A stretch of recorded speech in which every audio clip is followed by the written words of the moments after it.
Zatvaraj radnju, majstor Pero. Biće gusto. Sklanjaj se. Ma lebati, šta mi napriča. Ako zagusti, sklanjaj ti tvoga dedu.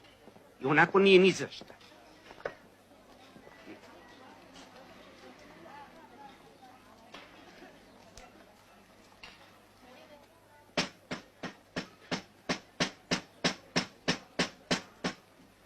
Zatvorno.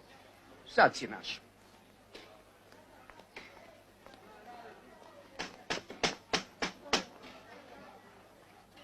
Čiko, samo sam nešto hteo da te pitam. Pitam. Jel sav ovaj lebac tvoj? Moj. Pa šta? Pa zašto ga ne jedeš, Čiko? Jo, oca ti, balavo tvog.